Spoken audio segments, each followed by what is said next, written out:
وبرکاتو. کله چې دغه نړیوال تحلیلونه کوي، البته دا به د ما کاینډ او جنټل مشوره یې درته، نو تاسو باید 15 کاله حد اقل 4 کاله مخکې لاړ سئ او بیا د هغې دغه وضعیت د دنیا 15 کلن راواخلئ، له اوس حالت سره یې ټچ کړئ یا کنیکټ کړئ او بیا له هغې نه تاسو چې کومه نتیجه راخلی بیا په آینده باندې تطبیق کړئ. ځکه دغه ټول کارونه د دنیا دا په ورځو شپو کې نه کیږي یا په میاشتو کې. او ما په دغه مورد باندې خبرې هم کړي دي. چا مایک خلاص ته او که د ما غږ نه ورځي چاته دې لپاره مایک خلاصوي. ما په دې نه مورد مهرباني خبرې مهرباني چې امریکا غواړي دغه دنیا څو قطبه سي. امریکا یې غواړي چې څو قطبه سي او دغه وزیر خارجه روبیو چې د په اولې وینا د خپل هغه کې ویلي چې دا دنیا نور باید یو قطبه نه وي. تاسو ورسئ هغه د مقررې ویناوې وګورئ.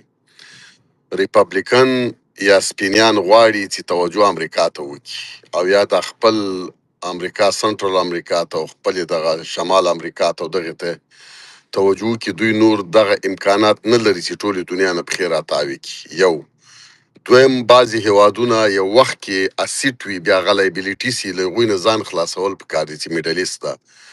میډل ایسټ کې هیڅ شی نور نه دی پاتې چې امریکا دې راجګه سي او په دوی باندې د سرمایه ګزاري وکړي. دوی باید get rid of میډل ایسټ کې تر څو پورې چې نه حتی دغلته نور د نظامي اړیکې ولرلې که ونه لرلې دا یې پرېږدي که د وروس پښو ته ځان غورځوي او خپله ځان نه قوت جوړوي. دا دوی پیږي او کار یې پیږي. دا د امریکا لپاره نور په تاوان ده. د دې په ځای باندې چې خپله انرژي په میډل ایسټ باندې مصرفوي، دا باید په برازیل باندې مصرف کړي، دا باید په مکسیکو مصرف کړي، دا په لاتین امریکا مصرف کړي، تر څو د خپل شاوخوا ځای ځان ته کوي وساتي. که میډل ایسټ یې وساته که یې ونه ساته، دا نور پروا نه ورته کوي چې دا به امریکا وایي روسان خپله کړي او دا به پلانکی او ډینګری دا د دوه. درېیمه خبر دا ده چې په دغې هم ما خبرې کړي چې جنګ فضا ته لاړ ده. جنګ له مځکې نه وتلی د فضا ته لاړ ده. حتی هغه د اسرائیل او هغه د هغه مورد باندې خبر ما وکړه چې دوی دا رقم ته یو سیستم جوړوي چې دا د مځکې کوره چې تاویږي نو دوی بیا داسې یو شی موزایل یو شی جوړوي چې فضا ته یې ولیږي. ځکه چې فضا ته یو شی ولیږي دا مځکه په خپله ورته راتاویږي، تر لاندې راکته کي. هغه یو سیستم ده چې ډېر زه نه په غږېږم. نو په 100 کیلومتره مزل باندې دوی کولی شي چې 10,000 مایله مزل وکړي. یو شی چې ان امریکا په ولي دوی کولی شي هغې ساحې ته ورسوي. ایران له فضا نه په دغې سیستم کې کار واخیسته، مګر همدا چې ایران په دې پیده که نه پیده چاینا سره د امریکا په فضا کې ډېر زیات جنجال ده. تاسو خبرې حتی د امریکا یوه طیاره وه کومې وه په چاینا په فضا کې په هوا کې ورته ویستې وه چې یې کړي یو جنجال یې سره راغلی. نو په فضا کې اوس د امریکا نه د چینیانو هغه رول یا هغه قدرت ډېر ده او کم نه ده، او د روسانو هم هماغه کومه فضا کې چې کوم سټیشن جوړ دي، یو سټیشن ورکې د امریکایانو ده او بل سټیشن ورکې هغه د روسانو ده. نو دلته دغه ایران چې ده فیس د ایران ښکاري، نور له ایران سره مستقیم چین او روسیا او نور هیوادونه ولاړ دي، مستقیم په نظامی تجهیزاتو کې ورسره ولاړ دي، په فضا کې ورسره ولاړ دي. حتی دغه سیستمونه چې د جی پی ایس سیستمونه دي، د جی پی ایس د امریکا سیستم د دوی نور سیستمونه لري، نومونه یې ماته سم نه دي زده، چې دوی حتی دغه سیستمونه د جی پی ایس نه استفاده کوي، نور سیستمونه نه استفاده کوي چې هغه امریکا بیخي پیږي نو ورباندې څنګه دا ټریک کړي.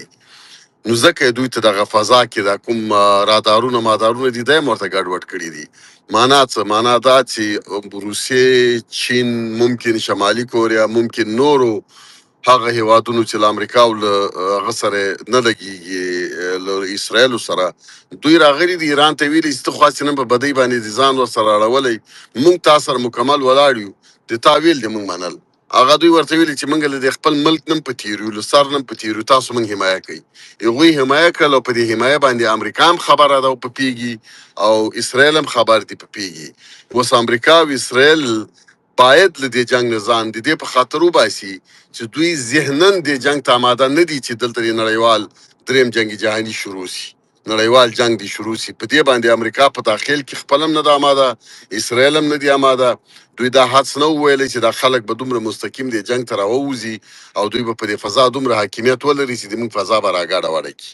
دوه، درې، څلورمه خبر دا ده چې دوی به اوس که امریکایان او اسرائیل غواړي چې له روسانو او له چینایانو سره خپل زور ازمایي وکړي، که دا جنگ لږ خلاص تاسو به وګورئ د چینایانو سره به د امریکایانو دغه ناندرۍ ډېرې زیاتې شروع سي او د دغو ناندریو له امله به ورو ورو دوی چین ته اوس اوبه ورخړی.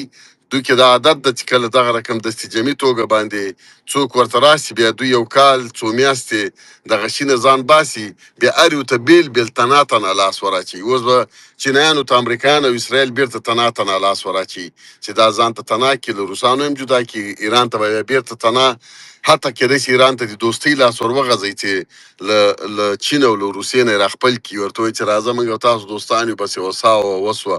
بخښنه هم غواړي. دوی خو په دې شي باندې نه دي چې اخلاق څه وایي او دا به بیا شرم وي.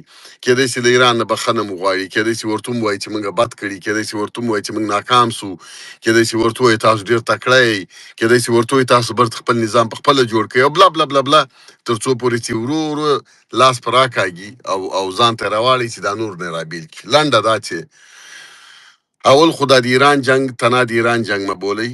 یو د ما دا خبرو کې مطلب ده چې مستقیما چین او روسیه دې جنګ کې دخیل دي، یعنې د ایران دا زور چې ده دا د چین او د روسیې زور ده، نه د ایران. ایران دومره زور نه لاره چې دا رقم ته جنګ یې کړی وای. دویم، د اسرائیل او امریکا چې ګزاره ورسره کوي د همدې لپاره ګزاره ورسره کوي چې دا نور خلک ورسره تر دې اندازې پورې درېدلي دي، کېدای شي مستقیم هم ورته راووځي، ورته وایي چې راځئ چې مستقیم سره زور ازمایي وکړو. او امریکا مستقیم زور ازمایي سره دې ملکونو ته نه ده آماده. دا د دوه. دریم، دا جنگ چې ده په فضا کې ده، له مځکې نه مدیریت کېږي، له فضا نه مدیریت کېږي او فضا د روس، چین او د امریکا په لاس کې ده. ایران میران او پاکستان سره فضاګانې نسته، نه په دې کې هغه دي. دا د درې. څلورم، میډل ایست نور امریکا لپاره مهم نه ده، نه میډل ایست ورته مهم ده. او زه لا په دې پیږم چې ختیځه اروپا او مرکزی اسیا دا هم نور د امریکا لپاره مهمه نه ده او دا ښه ساین نه ده د موږ لپاره، د افغانستان لپاره ښه ساین بیخي نه ده، ځکه چې دا ورته مهم نه سي. نو بیا موږ که وغواړو که ونه غواړو د روسیې او د چین په بلاک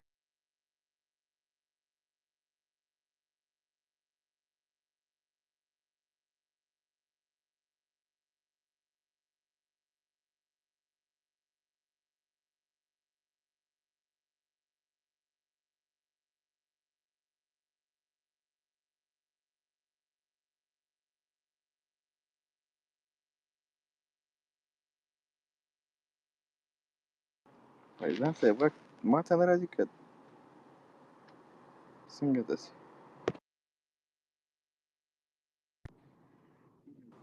ولا ما ته زنګ یو مهم وو. اوس یې غږ راځي. خو په هر حال غږ مې ستا اوس یې غږ راځي.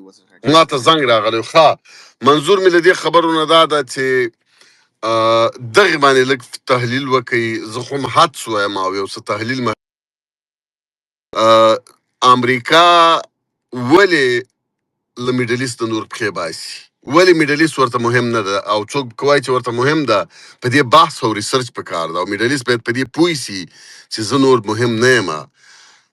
تاسو پیږئ چې 10 کاله مخکې د سعودي تیل پیک ته رسېدلي وو، 10 کاله نه مخکې او پیک نه لاندې راتلل.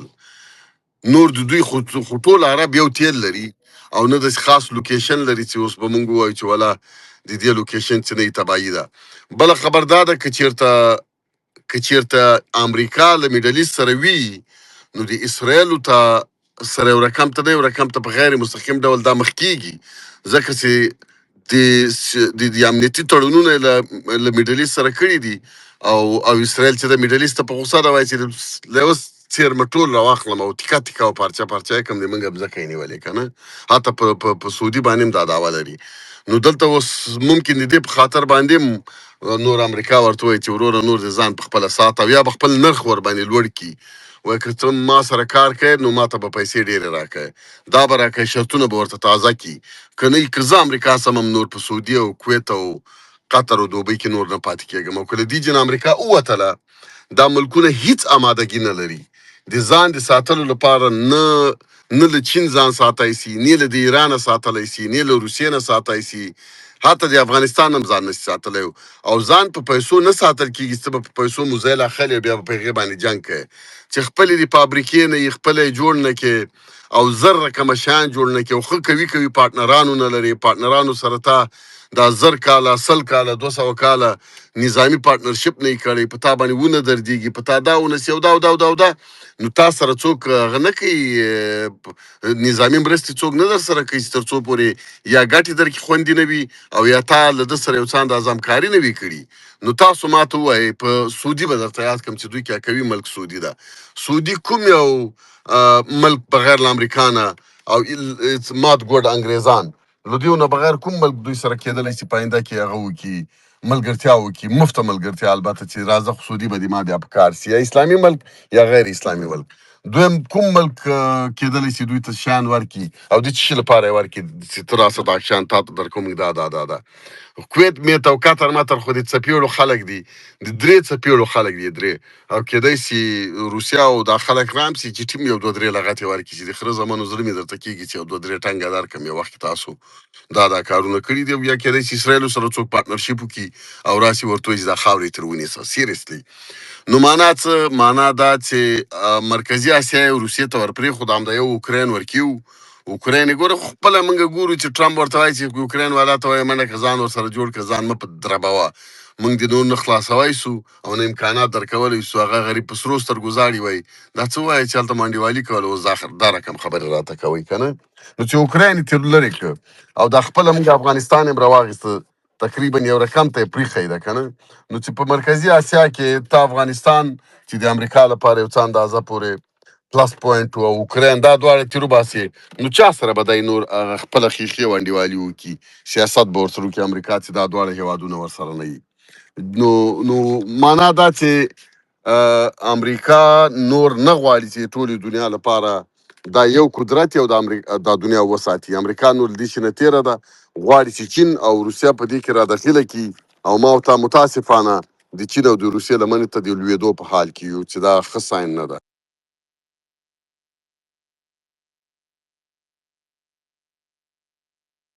مننه فیضان صاحب، کور ودان.